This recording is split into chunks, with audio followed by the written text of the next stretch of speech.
మళ్ళీ యథావిధిగా అఘోరిని చూపెట్టే ప్రయత్నం.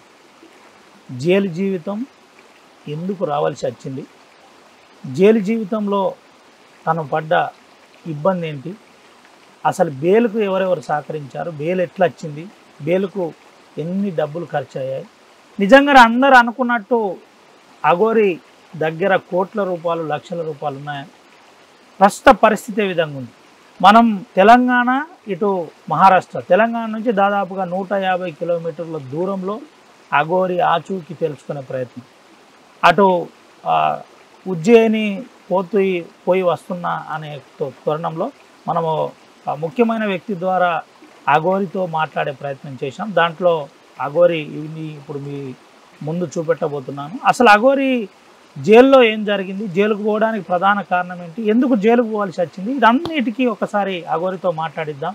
అంత స్థాయికి ఉన్న అఘోరి తెలంగాణలోనే, అటు తెలుగు రాష్ట్రాల్లోనే ఎటు చూసినా వార్తగా మారిన అఘోరి ఇప్పుడు పరిస్థితి ఏంటో ఒకసారి చూపెడదాం. మనతో పాటు అఘోరి మాటుంది.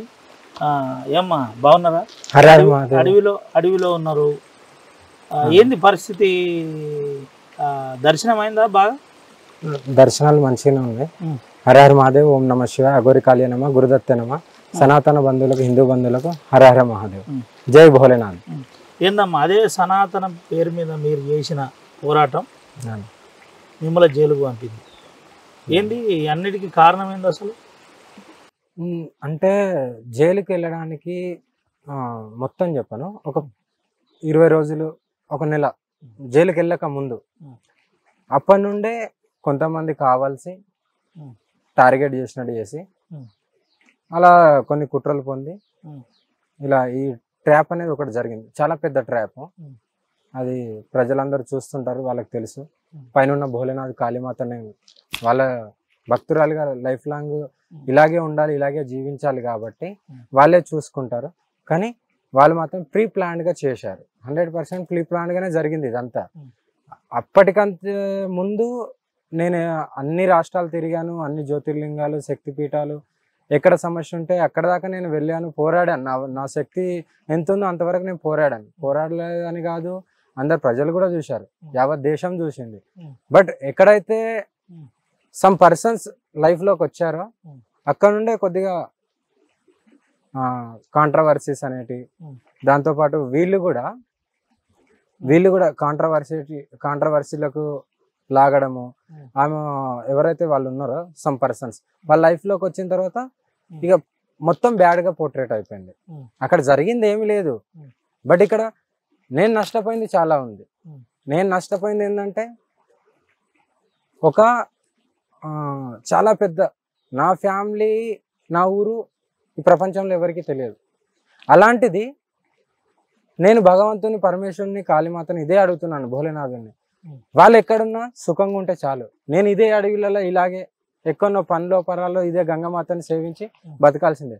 బట్ వాళ్ళు ఇప్పటికి కూడా బాధనే అనుభవిస్తున్నారు. వాళ్ళకి ఏమి చేయలేదు నేను తల్లిదండ్రులకు. నేను వాళ్ళని కష్టపెట్టినట్టు అయిపోయింది. ఇప్పుడు ఈ సమ్ పర్సన్స్ వచ్చి లైఫ్లోకి చాలా పెద్ద ముద్ర. ఇది వేరే నేను కాబట్టి తట్టుకుంటున్నాను. ఇదే నార్మల్ పర్సన్స్కి వస్తే వాళ్ళు ఎప్పుడో సూసైడ్ అటెంప్ట్ చేసుకుంటారు. నేను బయట విమర్శలకు వాళ్ళు ఎంతమంది నీచంగా ఎలా అన్నా కూడా నేను స్ట్రాంగ్ ఉన్నాను. జైల్లోకి పోయిన తర్వాత నా కష్టాలు నేను అనుభవించాను, అది ఆయనకే తెలుసు. అది ఎవరికి చెప్పలేదు.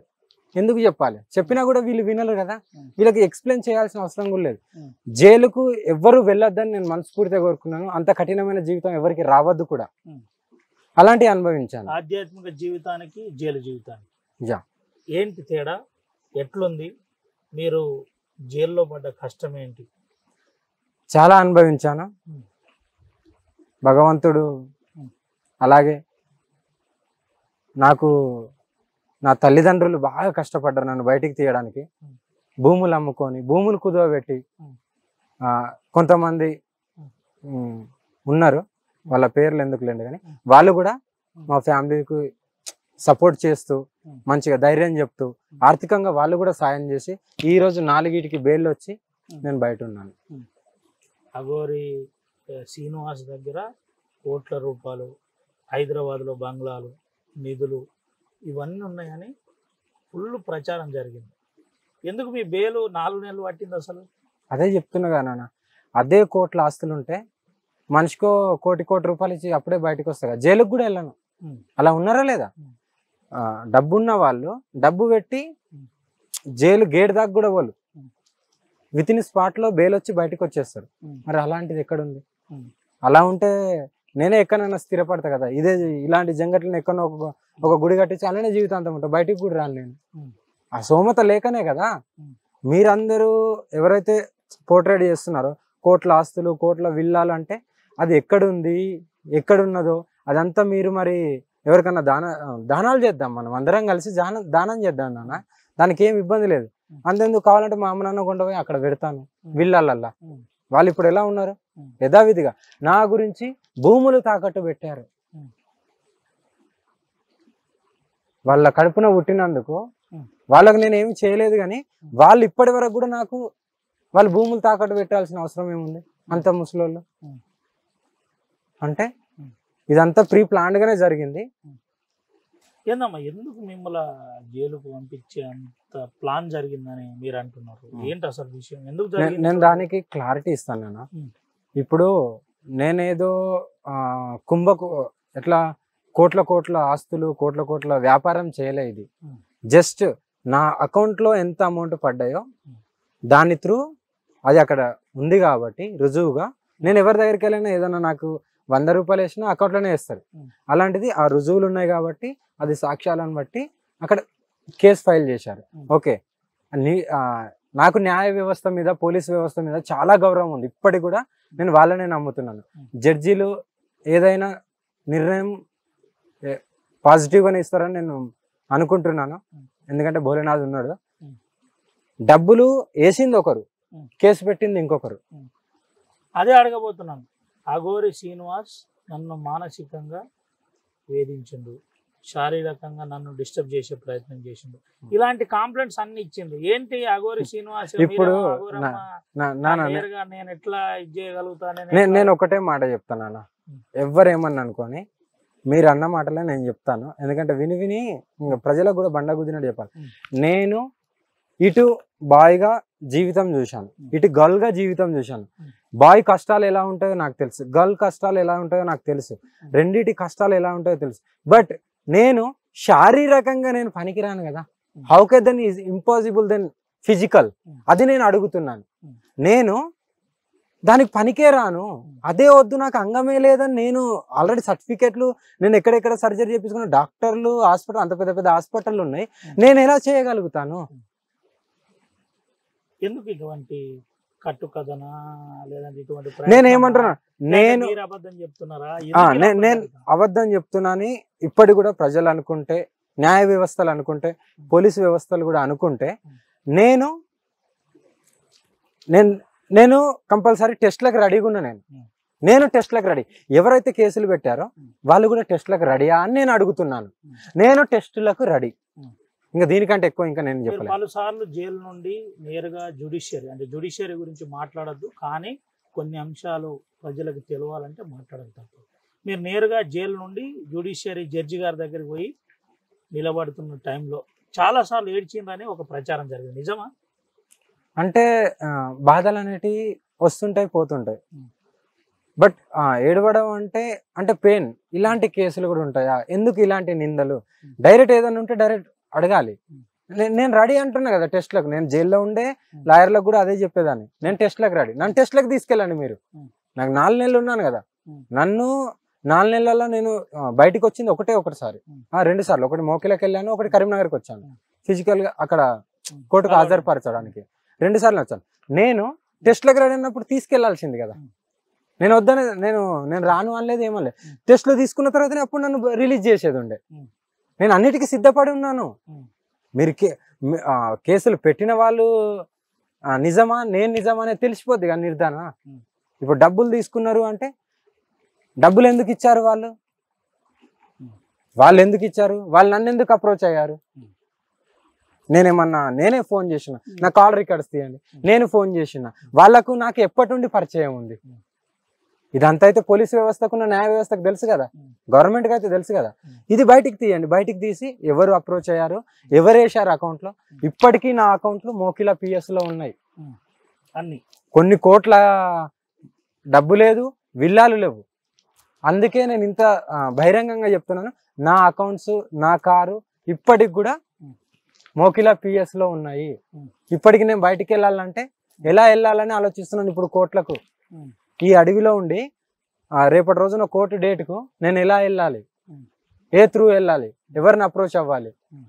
కాశీకి వెళ్ళినా, కాశీకి వెళ్ళి దర్శనం చేసుకొని మళ్ళీ రిటర్న్ ఇదంతా జరిగిందా, లేకపోతే ఏంటి? లేదంటే నేరుగా ఎవరికి కనబడకుండా రహస్యమైన ప్రదేశంలో ఉండిపోయింది? రహస్యమైన ప్రదేశంలో కాశీకి వెళ్ళడానికి వెహికల్ అప్రోచ్ అవుతుంది. అది అయిన తర్వాత కంపల్సరీ. ఏందమ్మా అంటే నిన్నటి వరకు తెలుగు రాష్ట్రాల్లో హల్చల్ చేసిన అఘోరి ఇప్పుడు 4 చుట్టూ అడవి, దట్టమైన అరణ్యం, ఒక వాగు ఇట్లాంటి ప్రాంతంలో ఉంటుంది. ఏంటి భయం, భక్తి ఏంటి, ఏం జరుగుతుంది అసలు? అంతా కాళీమాత భోలేనాథ్ దయ వల్ల ఇప్పటికైతే నేను బాగున్నాను. నన్ను నమ్మిన భక్తులు వాళ్ళు ఎక్కడున్నా హ్యాపీగా ఉండాలి. చాలా మంది సపోర్ట్ ఇచ్చారు. ఇప్పటికి కూడా స్టిల్ ఇన్ నవ్ ఇప్పటికి కూడా సపోర్ట్ ఇస్తున్నారు. అఘోరి శ్రీనివాస్ అసలు అఘోరినే కాదు, ఇంటెన్షన్లీ ప్రజలను అందరిని మోసం చేస్తున్నారు, బయట ప్రచారం జరుగుతుంది. నేను ఒకటే మాట చెప్తా, నేను అఘోరినో కాదో అనే హక్కు నీకు లేదు. ఇది రాజ్యాంగం చెప్తుంది, ఈ స్వేచ్ఛ ఉంది. రాజ్యాంగాన్ని గౌరవిస్తున్నారు. ఇప్పుడు గౌరవిస్తాను, కంపల్సరీ గౌరవించాల్సిందే. ఎందుకంటే రాజ్యాంగమే కదా అందులో ఉన్న, మిమ్మల్ని జైలుకు పంపించింది మళ్ళీ బయటికి తీసుకొచ్చింది అదే కాబట్టి నేను కంపల్సరీ నేను గౌరవించాల్సిందే. బట్ ఇప్పుడు నేను కోర్టులకు అటెండ్ అయినా వాళ్ళు ఏదైతే కొన్ని చెప్పారో ఆ విధంగా నేను నడుస్తూ, నేను ఎక్కడ కూడా కాంట్రవర్సీగా మాట్లాడలేదు. 100% జ్యుడిషియల్ సిస్టమ్ ని నేను గౌరవిస్తాను, అదే ప్రకారం నడుస్తాను కూడా. వాళ్ళు చెప్పిన నిబంధన ప్రకారమే ఉంటారు. 100% నడవాలి. ఎక్కడ కాంట్రవర్సీ లేదు, ఏది దీని మీద ఉద్యమాలు లేవు, ఇవన్నీ బందా ఇక ఉద్యమాలు. అంటే మీరు ఇంతకు ముందు అమ్మాయిలకు ఎక్కడ అన్యాయం జరిగినా నేను అక్కడికి వెళ్తాను అని చెప్పేది, ఇప్పుడు అది అటువంటిది ఉండదు. ఇక నేను వెళ్ళాను కానీ నా దగ్గరికి వచ్చిన వాళ్ళకి నేను మంచి చేస్తాను. అంతకు మించి నేను ఒకరి దగ్గరికి వెళ్ళి నేను ఇదంతా దేశ సంచారం చేస్తూ దేశ సంచారం చేస్తాను, బట్ కాంట్రవర్సీలకు దిగను. నన్ను నమ్మిన వాళ్ళు ఇప్పటికి కూడా ఉన్నారు కదా, వాళ్ళకు మాత్రం నేను ఎప్పుడూ ఉంటాను. ఇంకా అఘోరి మాతకు పెళ్ళైంది, పెళ్ళి చేసుకున్న తర్వాత మీరు నమ్మిన మీ సహచరి, అంటే పెళ్ళి అయిన తర్వాత సహచరి అనాలా, లేకపోతే మీ ఫ్రెండ్ అనాలనా, లేదంటే మీకు దగ్గర వ్యక్తి అనాలనా, అటువంటి ఇప్పుడు ఆ ఫోన్ లేదు, కాంటాక్ట్ ఏమైనా జరిగిందా మీ ఇద్దరి మధ్యలో, వర్షినికి మీకు? జై భోలేనాథ్, అదొక్కటి అడగకండి. ఎవరి జీవితంలో వాళ్ళు బాగుంటే బాగుంటుంది. నేనైతే ధ్యానాలు చేసుకుంటూ, పూజలు చేసుకుంటూ నేను హ్యాపీగా ఉన్నాను. ఆ అంశం మాత్రం ప్రజలు కానీ, మీడియా మిత్రులు కానీ ఎవరు కూడా నాకు అదొక్కటి అడగకండి దయచేసి. మీరు జైలుకు పోవడానికి ప్రధాన కారణం ఎవరు? ఇక ప్రజలందరూ చూస్తున్నారు, వాళ్ళకి తెలుసు ఎవరు కారణం ఏంటిది అనేది. వాళ్ళ పేర్లతో నాకు సంబంధం లేదు, బట్ ఆ క్యారెక్టర్స్ అనేటివి ఇలా వచ్చినాయి, అలా వెళ్ళినాయి. ఇక అంతే. కొన్ని సార్లు ఒడుకులు దుడుకులు ఉంటాయి జీవితం అన్నప్పుడు. మనం కూడా మనుషులమే, ఎంత భక్తురాళ్ళమైనా మనం కూడా మనుషులమే. కాబట్టి కొంత అలా నడిచింది, కొన్ని రోజులు బ్యాడ్ టైం అన్నట్టు. తేజంగా ఎలిగిన అఘోరి శ్రీనివాస్ ఒక్కసారిగా డిమ్ అయిపోయిండు, అంధకారం అయిపోయింది, జైలు జీవితం అయింది. దీనికి అందరికీ కారణం అయినోళ్ళ మీద మీరేమన్నా కక్ష అంటే దాన్ని ఏమంటారు, ఏమన్నా ప్రతిచర్య ఉండబోతుందా? జై భోలేనాథ్, అదంతా భగవంతుడు చూసుకుంటాడు, అంత భోలేనాథ్ చూసుకుంటాడు, కాళీమాత్ చూసుకుంటుంది. ఏందమ్మా ఎట్లుంది అంటే మీ జైలు జీవితంలో అత్యంత మిమ్మల్ని బాధ పెట్టిన ఘటన ఏదన్నా చెప్తారా ఒకటి?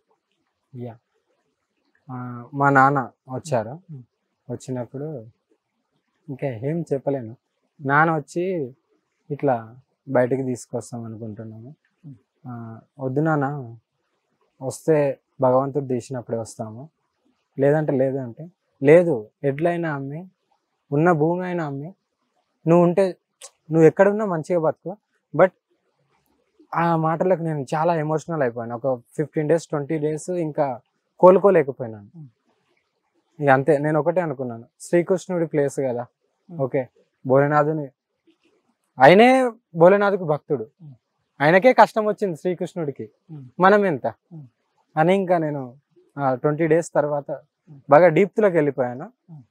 20 days తర్వాత మళ్ళీ మెల్లగా యథావిధిగా నాన్న వాళ్ళకి చెప్పి ఏది అమ్మద్దు, మీ ఇష్టం, భగవంతుడు ఒకవేళ ఏదో రూపంలో వచ్చి తీయడా అంటే కొంతమంది పాపం వాళ్ళకు నేను ఎప్పుడు కృతజ్ఞతగా చెప్తాను, అది కూడా కృతజ్ఞత అనేది చాలా తక్కువ. వాళ్ళు నాకు బాగా సాయం చేశారు కొంతమంది, వాళ్ళ పేర్లు కూడా చెప్పను. వాళ్ళు కూడా నాకు బయటికి రావడానికి వాళ్ళు కూడా వాళ్ళ హస్తం కూడా ఉంది. వాళ్ళ అమ్మ నాన్నకు అప్రోచ్ అయ్యి వాళ్ళతో పాటు అమ్మ నాన్న ఇలా చేశారు. ఇప్పటికి కూడా మా అమ్మ నాన్న ఒక ఎంతో కొంత భూమి ఉన్నది, ఆ భూమి ఇప్పట్లో కూడా తాకట్లో ఉంది ఊర్లో, ఇప్పటికి కూడా తాకట్లో ఉంది. అందరూ మొన్నటి వరకు రకరకాల వార్తలు, రకరకాల థంబ్నెయిల్స్, రకరకాల అనుకున్న వ్యక్తులు, మీరు ఇట్లా చెప్తే నమ్ముతారా అసలు? నేను అదే అంటున్నాను, దయచేసి ఇప్పటికీ మళ్ళీ నేను అదే చెప్తున్నాను, దయచేసి మీరు నా దగ్గరికి రావద్దు, నన్ను నమ్మద్దు, నన్ను ప్రశాంతంగా బతకనివ్వండి. మీ జీవితాన్ని మీరు ఆనందంగా కుటుంబాలతో మంచి ఆనందంగా గడపండి చాలు. జైల్లో అన్నం తినలేదు అఘోరి మాత అని రకరకాల ప్రచారం జరిగింది. నిజమేనా? అన్నం తినలేదు, చాలాసేపు ఏడుస్తూ ఉండేది, ఏది నా సంబంధించిన అత్యంత, అంటే మీరు పేరు చెప్పొద్దని అంటున్నారు కాబట్టి నాకు సంబంధించిన ఆత్మీయురాలు ఎక్కడ ఏంది అని ఇదంతా ప్రచారం జరిగింది, అంతా నిజమా అబద్ధమా? అలా ఏం లేదు, జస్ట్ నేనైతే లోపల 4 గోడల మధ్యలో ఇంకో సింగిల్ బ్యారెక్ అని ఉంటుంది, అందులో ఒక్కదాన్నే కాబట్టి జస్ట్ ఆయన నామస్మరణ చేస్తూ గురుమంత్రం జపిస్తూ జస్ట్ ధ్యానంలోకి వెళ్ళిపోయేదని. అదైతే నేను ఎప్పుడు ఆలోచించలేదు. ఇంకా గురువు ఏమన్నా మీరు బయటకు వచ్చిన తర్వాత కానీ జైలుకు పోయే ముందు కానీ మీ గురువు గారికి ఏమన్నా సమాచారం అంశం ఈ విషయంలో ఏమైనా చర్చ జరిగిందా? కంపల్సరీ చర్చలు అయితే జరిగినాయి.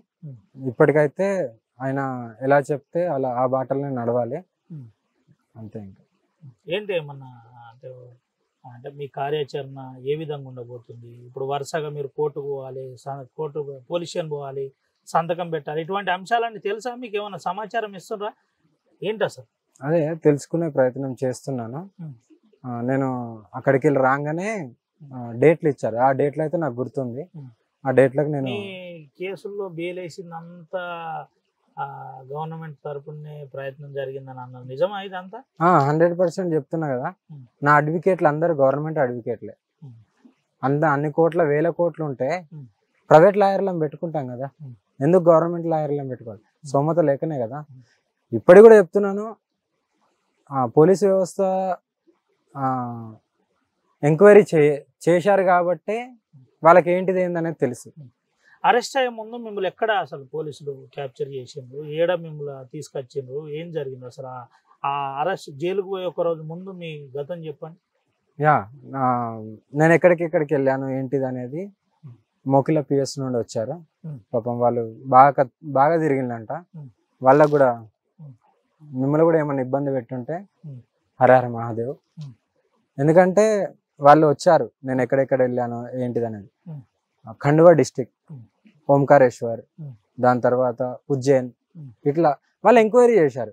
మీరు కావాలంటే మీరే వెళ్ళి స్వయంగా వాళ్ళని అడగండి, అక్కడ మరి ఆమెను ఎంక్వైరీ చేశారేమో అక్కడ ఏంటిదని.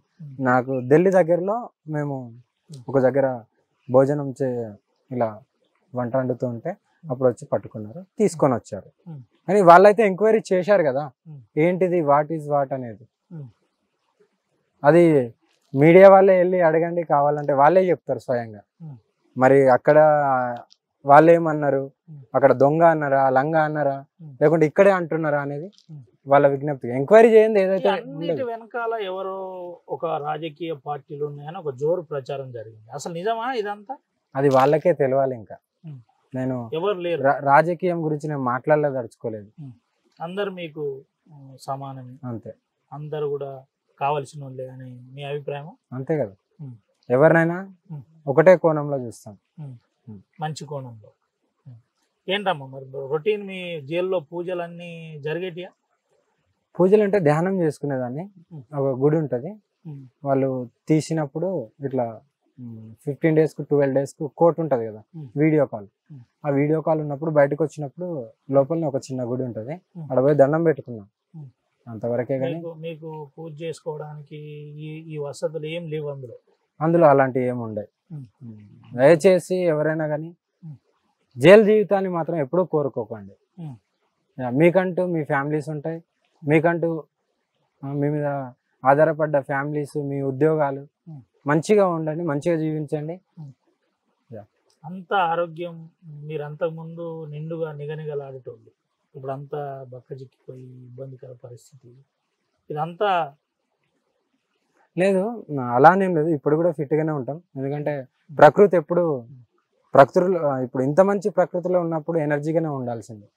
ఎందుకంటే పవిత్రమైన గంగా జలం, తర్వాత వాతావరణం కానీ, ఫ్రూట్స్ కానీ, చెట్ల ఫ్రూట్స్ అన్నీ ఉంటాయి కాబట్టి ఆరోగ్యం యథావిధిగా బాగానే ఉంటుంది. అమ్మ నాన్న అందరూ మీకోసం 4 నెలలు, ఎందుకు 4 నెలలు మీ బెయిల్ రావడానికి ఇంత సమయం ఎందుకు పట్టింది అసలు? చెప్పాను కదా నేను, చిన్న చిన్న కేసులు, పెద్ద కేసులు కూడా కాదు, ఒకటేదో కరీంనగర్ కేసు పెద్దది ఉన్నట్టుంది అందులో. అది కూడా పెద్దది కాదని నా దృష్టిలో నేను అనుకుంటాను. ఎందుకంటే నేను ఇందాక అన్నాను కదా, నేను టెస్ట్లకు రెడీగా ఉన్నాను. ఆ కేసులు నాకు వేరే వేరే లాయర్ని అడిగితే ఇలా ఇలా సెక్షన్స్ ఉన్నాయంట అంటే చెప్పిండు, ఇలా చీటింగ్ కేసు అని, అటెంప్ట్ టు మర్డర్ అని. అలా అటెంప్ట్ టు మర్డర్ చేయాలంటే ఎన్నో చేసి ఉండాల్సింది, మరి ఎన్నో చేసి ఉండాల్సింది. అలా రేపులు అంటే నాకే అసలు తెలియదని నేను ఏడుస్తుంటే మళ్ళీ నేను ఎలా రేపు చేయగలుగుతాను? అగనెస్ట్ గానే మీరు ఉద్యమం చేస్తానన్నారు కదా. అదే కామ కోరికలు తీర్చుకోవడానికి అయితే నేను ఇలా ఎందుకు బాయి గుండి తీర్చుకుంటా కదా. నేను ఒక అబ్బాయి గుండి కామ కోరికలు తీర్చుకుంటాను. ఏంటి అంటే మీరు జైలు నుంచి రాగానే ఫస్ట్ మీ దగ్గరికి ఎవరు వచ్చిండ్రు, ఎవరు కలిసిండ్రు? అంటే మీ కుటుంబ సభ్యులు, అమ్మ నాన్నని కలిసిండ్రా పోయి? మీరు మీ దగ్గరికి వాళ్ళు వచ్చిండ్రు? యా, అమ్మ నాన్నకు కలవడం జరిగింది. కలిసిన తర్వాతనే నేను ఇటు రావడం జరిగింది. ఎందుకంటే ఇప్పుడు వాళ్ళకు కూడా కలవకుండా ఒక్కసారి కనబడకుండా వెళ్తే మళ్ళీ వాళ్ళు రోధిస్తూనే ఉంటారు అని ఇంకా కలవడం కూడా జరిగింది. కలిసిన తర్వాతనే యథావిధిగా మళ్ళీ బయటకు వచ్చేసాను. మళ్ళీ కోర్టులకు కూడా అటెండ్ అవ్వాలి. చూడాలి ఇంకా బయటకు వెళ్ళిన తర్వాత. ఘోరమైన ఇబ్బంది అనుభవించినట్టు నాకు కూడా సమాచారం ఉంది. మామూలు ఇబ్బంది వాళ్ళు 7 రోజు లేదని కొంతమంది చెప్పిన పరిస్థితి. వాళ్ళే కాదు, నేను 7 రోజు అంటూ లేదు. ఎందుకంటే ఏమి చేయలేకపోయాను. అందరు అనుకున్నట్టు నేను నా స్వార్థానికి ఇప్పటికి కూడా నేను బతుకుతలేను. నాకు డబ్బు అంటే ఆశ లేదు. ఆశ్రమాలు పెట్టాలనో, గుడి కట్టాలనో, కూర్చోవాలి, ఇలా అందరిలాగా పీఠాలు వేసుకొని కూర్చోవాలి, అది ఆశ లేదు. అలాంటివి ఉంటే నేను ఈరోజు ఈ అడవులలో కూడా ఉండను, ఇలా బతకను కూడా. అది ఆశ లేదు కాబట్టే నేను జైలు జీవితం అనుభవించాను. అలా సంపాదించుకొని ఉంటే నేను ఎక్కడో కూర్చొని హ్యాపీగా నేను సొసైటీకి కూడా రాకపోదును. నా అనుకునే వాళ్ళు, నమ్మే వాళ్ళే నా దగ్గరికి వచ్చి ఆశీర్వాదం తీసుకుని ఏదో చేద్దాం, అది అయిపోవట్లా. ఇంత సొసైటీలో ఇంత పోరాటం చేయకపోదును కదా. ఏంటంటే ఏం చేయబోతున్నావు రానున్న రోజుల్లో? మీ కార్యాచరణ ఎట్లుండబోతుంది? కార్యాచరణ యథావిధిగా అయితే కంపల్సరీ ఉంటుంది. బట్ కాంట్రవర్సీలకు వెళ్ళను. నేను పోలీస్ వ్యవస్థని, న్యాయ వ్యవస్థను గౌరవిస్తాను కాబట్టి నేను కాంట్రవర్సీకి అయితే వెళ్ళదలుచుకోలేదు. సామరస్యంగా అంతే. ఏంటి సనాతన ధర్మం మీద ప్రచారం ఉండబోతుందా? తెలుగు రాష్ట్రాల్లో తిరగబోతున్నారా లేదా ఏంటి అసలు? నేను దేశ సంచారం కంపల్సరీ చేస్తాను. దేశ సంచారం అయితే ఎప్పుడు ఆపను. సనాతన ధర్మం గురించి ఎప్పుడు నేను నా వంతుగా నేను చేస్తూనే ఉంటాను. అఘోరి మాత చుట్టూ ఇప్పుడు అంతకుముందు ఒక కొఠారి ఉండే, అటువంటి కొఠారే అఘోరి మాతను జైలు పంపే స్థాయికి వచ్చిందని ఒక ప్రచారం ఉన్నది బయట. దాని గురించి మీరు ఏం చెప్తారు ప్రజలకు? దుష్టశక్తులు అప్పుడప్పుడు రివర్స్ కొడుతుంటాయి, అదే జరిగింది అంతే. ఇంకా దాని గురించి ఇంకా జైలు జీవితం అంటే శ్రీకృష్ణుడు ప్లేస్కి వెళ్ళాను హ్యాపీగా, కొన్ని రోజులు బ్యాడ్ టైం అంతే. ఇంకా అది అందరికి వస్తుంది, నా లైఫ్లో వచ్చింది. బట్ వాట్ నెక్స్ట్ ఏంటి కార్యాచరణ, ఎలా ఎవరిని దగ్గరికి తీయాలి, ఎవరిని దగ్గరికి తీయద్దు, ఎలా ఉండాలి అనేది బాగా నేర్చుకున్నాను. అఘోరి మాత మీతో పాటు చాలా మంది అఘోరీలు నార్త్లో కాశీలో ఉంటారు. ఇట్లా జరిగింది ఈ విధంగా కొంతమంది మోసం చేసినంటే అందరూ ఏమైనా వచ్చే అవకాశం ఉండేనా? అటువంటిది ఏమైనా ప్రయత్నం జరిగిందా? కాంటాక్ట్స్ లేవు కదా ఎవరి దగ్గరికి వెళ్ళి. ఎందుకంటే యథావిధిగా ఏదైనా సరే ఒకరికి ఒక సమస్య వచ్చిందంటే దానికి 10 మంది 20 మంది 100 మంది రావాల్సిన అవసరం లేదు. ఇలాంటి టైంలో వస్తే వాళ్ళని కూడా బ్యాడ్గా పోర్ట్రేట్ చేస్తారు. ఇప్పుడు మీరున్నారు, మీరు నా గురించి మీరే స్వయంగా వచ్చినా సరే మిమ్మల్ని కూడా అంటారా ఏదో ఒక వార్త రాస్తున్నాడు. ఇలాంటి దాంట్లో అందరికి రాలు, జరిగింది ఏదో జరిగిపోయింది. వాట్ ఈజ్ వాట్, నెక్స్ట్ ఏంటిది, ఎలా ఉండాలనేది బాగా నేర్చుకున్నాను జైల్లో.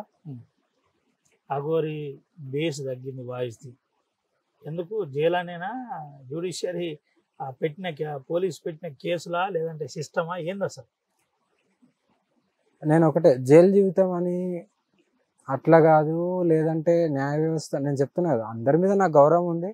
బట్ నాకు ఆ పర్టికులర్ పీరియడ్ టైంలో అలా జరగాల్సిందే. వాట్ ఈజ్ వాట్ జరిగిపోయింది, దాని గురించి ఎక్కువ ఆలోచించలేదు. ఇక అంతే. ఇంకా ఏం చేయబోతున్నారు అంటే ఇప్పుడు ఈ కేసుల అనంతరం తెలుగు రాష్ట్రాల్లోనే ఉండబోతుందా, లేదంటే నేనైతే మొత్తానికైతే నార్త్లోనే ఉంటాను.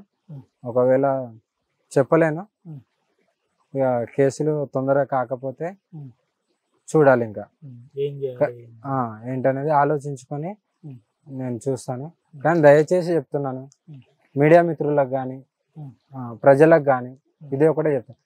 నేను కోర్టులకు తిరిగే టైంలో, నేను కోర్టు దగ్గర కనబడ్డా, కోర్టుకు వెళ్ళేటప్పుడు కనబడ్డా సరే, కొద్దిగా నా మీద ఫోకస్ చేయకండి, నా దగ్గరికి రాకండి, నన్ను కొద్దిగా ప్రశాంతంగా ఉంచండి, మీరు బాగుండండి చాలు. భయపడుతుందా అఘోరి మాత ఇట్లా చెప్తూ? అంటే భయం అని కాదు, బట్ నా వల్ల నా కుటుంబం, నన్ను నమ్ముకున్న వాళ్ళే సఫర్ అవుతున్నారు. ఇంకా అందులో ఏంటంటే ఇప్పుడున్న ఈ కలియుగంలో సాక్షాత్తం భోలేనాథ్ వచ్చినా సరే ఇలాగే ప్రవర్తిస్తుంటారు. నేను కాదు, నా గురువులు కాదు, ఇంకో గురువు వచ్చినా సరే ఇలాగే ప్రవర్తించే వాళ్ళు, రాసే వాళ్ళు రాస్తూనే ఉంటారు, ప్రవర్తించే వాళ్ళు ప్రవర్తిస్తూనే ఉంటారు. వీళ్ళ గురించి ఆలోచించి నా సమయాన్ని వృధా చేసుకోలేను. నా పూజలని నేను టైం టు టైం, నా ధ్యానం టైం టు టైం ఉంటుంది. నేను ఇందులోనే ఉంటాను తప్ప ఇలాంటిది ఇంకా నేను ఎప్పుడు ఆలోచించని కూడా నాకు వద్దు కూడా. ఇంకా గెటప్ అంతా చేంజ్ అయింది, ఏంటి న్యూ గెటప్ ఉండబోతుందా నెక్స్ట్, లేదంటే? ఇప్పుడు మీరు చూస్తున్నారు ఫస్ట్ ఎలా ఉండే అఘోరి మాత, ఇప్పుడు ఎలా ఉంది అనేది. ఆఫీస్కి వస్తారు ఒకసారి, ఆర్టీవీ ఆఫీస్కు చూద్దాం నాన్న, కోర్టుకు వచ్చిన టైంలో, ఆ టైంలో చూద్దాం. ఎందుకంటే ప్రజలకు కూడా చాలా క్లారిటీగా తెలవాలి. ఆర్టీవీకి నేను మాట ఇస్తే ఎప్పుడో ఇచ్చాను, ఆ మాట మీద బేస్ అయి ఉన్నాను కాబట్టి ఆర్టీవీకి వస్తే నా సర్జరీ సర్టిఫికేట్స్, నా బ్యాంక్ డీటెయిల్స్ నేను ఇస్తాను. ఎప్పుడో మాట ఇచ్చా కాబట్టి, మాట ఇస్తే అఘోరి మాట ఇప్పటికి కూడా అఘోరి మాత మాట మీద ఉంటుంది. నేను చెప్పడం కూడా జరిగింది యాంకర్ గారికి. నా డీటెయిల్స్, బ్యాంక్ డీటెయిల్స్ ఇస్తాను ఇన్ని కోట్లు అన్నప్పుడు. నా ఈ సర్టిఫికేట్లు కూడా తీసుకొని వస్తాను. నాకు ఎప్పుడు సర్జరీ అయింది, వీళ్ళు ఎప్పుడు కాంట్రాక్ట్లోకి వచ్చారు, ఎలా జరిగింది అనేది ఎక్స్ప్లెయిన్గా కంపల్సరీ నేను చెప్తాను. ప్రజలకు కూడా తెలియాలి నేను ఎందుకు ఇచ్చాను, ఎందుకు ఇలా మారాల్సి వచ్చింది, వాట్ ఈజ్ వాట్ అని తెలియాలి. తెలిస్తేనే బాగుంటుంది, ఇంకొకరికి హాని జరగదు. సమాజంలో ఇదంతా జరగడం వల్ల మీకు చెడ్డ పేరు వచ్చిందని మీరు అనుకుంటున్నారా లేదా? నేను దీన్ని చెడ్డ పేరుగా అయితే నేను అనుకోవట్లేదు. ఎందుకంటే పేరేంది నాన్న, మోసపోయిందా? బల్లగుద్ది చెప్తే మోసపోయా. దాంట్లో నేనే చెడ్డ పేరు కాదు కానీ మోసపోయాను అంతే. చెడ్డ పేరు అని ఎందుకు అనట్లేదు అంటే, నా భక్తులు ఎవరైతే ఉన్నారో వాళ్ళు నన్ను నమ్మితే చాలు కదా, సొసైటీ మొత్తం నమ్మాలని లేదు. ఇప్పుడు కూడా భక్తులు వస్తున్నారు మీ దగ్గరికి ఫుల్గా, మీకోసం జైల్లోకి వెళ్ళి బయటకు వెళ్ళిండు, ఖచ్చితంగా అఘోరమ్మని కలవాలని కొంత ఉంటది. కానీ నిజమేనా? నా దగ్గర ఫోన్లు లేవు, ఏం లేవు. నేను ఎక్కడున్నా కూడా ఎవరికి తెలియదు, మీకు కూడా ఎవరు చెప్పారో తెలియదు. బట్ వచ్చారు, యథావిధిగా నడుస్తుంది. ఏం చెప్తారమ్మా అంటే నీ గురించి రకరకాలుగా మాట్లాడుకునేటోళ్ళకు మీరేం చెప్తారు? అఘోరి మాత ఏం చెప్తారు? నేను ఇంకా బల్లగుద్దినట్టు చెప్తా. మీరు ట్రాన్స్ అనుకుంటారా, ఇటు మేల్ అనుకుంటారా, మీరు శ్రీనివాస్ అంటారా, ఏమంటారో అది మీ ఊహాగానం, మీరు ఏదన్నా అనుకోండి. బట్ నేనైతే ఇలాగే ధ్యానం చేస్తూ ఇలాగే పూజలలోనే ఉండాలి కాబట్టి ఇలాగే ఉంటాను. మీరు ఎన్ని నిందలు వేసినా, ఎంత తమ్నెయిల్స్ పెట్టినా, ఎంత విమర్శించినా నాకేమి కాదు, కాబోదు కూడా. చివరిగా ప్రజలకు సంబంధించిన అంశం మీకు ఇంకోటి, మీరు మళ్ళీ అడుగుతున్నా, మీరు అఘోరిలా నటిస్తున్నారు? దీనికి బల్లగుద్దినట్టు చెప్తా, 100% అఘోరి. బట్ ఒక అఖాడ నుండి పేరు వచ్చిందో అట్లా అని కాదు. బట్ ఎప్పుడైతే మ్యారేజ్ చేసుకున్నామో అఖాడ నుండి కూడా బయటకు వచ్చామో యథావిధిగా దేశ సంచారం చేస్తా. ఇప్పుడు మ్యారేజ్ లేదు, ఏం లేదు, అఖాడ మారుతుండ్రా, ఇంకో అఖాడ పోతారా? చూడాలి, ఇంకా ఇదంతా కోట్లది వివరాలు అయిపోయిన తర్వాత అప్పుడు చూడాలి. నేను ఆలోచిస్తున్నాను కిన్నెర్ అఖాడకి వెళ్దామని. Kinner means is total in trance. ఇలా మా మేల్ నుండి ఫీమేల్ గా వెళ్ళిన వాళ్ళే అందులో ఉంటారు కాబట్టి నేను ఒకసారి అప్రోచ్ అవుదామని నేను కూడా అనుకుంటున్నాను. ఇదంతా క్లారిటీ వచ్చిన తర్వాత ఏంటి అనేది డిసైడ్ అవుతుంది ఫర్దర్ గా. అప్పట్లోపు మా గంగమ్మ, ఈ మంచి ప్రకృతి, మా భోలేనాథ్, మా కాళీమాత అంతే. ఫైనల్ గా ఆర్టీవీ ద్వారా ప్రజలకు ఏం చెప్తారు? తెలుగు రాష్ట్రాల ప్రజలకు, మిమ్మల్ని మోసం చేసిన వాళ్ళకు. మోసం చేసిన వాళ్ళు కూడా ఎక్కడున్నా బాగుండండి, ఇంకొకరిని మోసం చేయకండి దయచేసి. ఎందుకంటే ఒకరి జీవితం నాశనం చేయకండి. నాకంటే ఏం పోయేది ఏం లేదు, బట్ నార్మల్ పర్సన్స్ని చేస్తే వాళ్ళు కోలుకోలేరు, ఆత్మహత్యకు లేకుంటే ఫ్యామిలీస్ ఆగమైతే. అలా చేయకండి. మీరు ఆనందంగా ఉండాలి, మీ కుటుంబాలు బాగుండాలి, ఎప్పుడు ప్రజలు కూడా బాగుండాలి.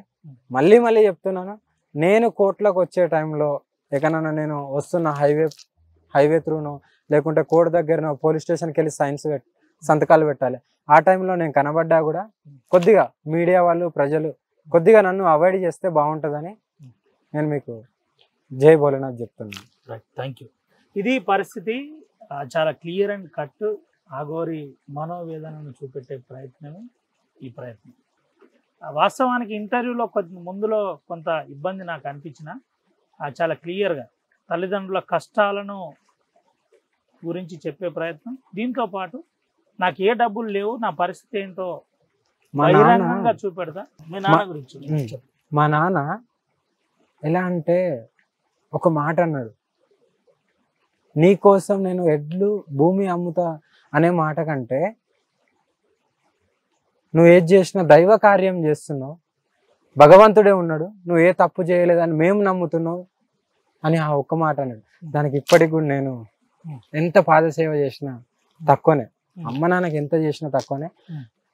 అందులో మా అక్క ఒక ఎట్లా అంటే ఒక పులిలాగా పోరాడింది.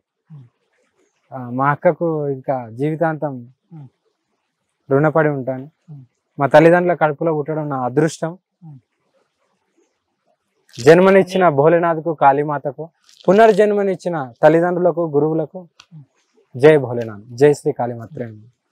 ఇది పరిస్థితి. తను ఒక రకంగా బాధపడుతూ కన్నీళ్లు పెట్టే ప్రయత్నం. దీంతో పాటు తండ్రి, నువ్వు తప్పు చేయలేదు, నువ్వు చేసేది క్లియర్గా సనాతన ధర్మంలో ఆధ్యాత్మిక దిశలో ఉన్నాం, నీకు ఎటువంటి ఏం జరగదు, మీ వెనక మేమున్నాం, నువ్వు తప్పు చేయలేదని నేను నమ్మానని చెప్పానని అఘోరి మాత చెబుతున్న పరిస్థితి. దీంతో పాటు నన్ను మోసం చేసిన వాళ్ళు కూడా, మళ్ళీ చెబుతున్నాను, నన్ను మోసం చేసిన వాళ్ళు కూడా బాగుండాలి, నాలాగా ఇంకోరికి చేయకండి.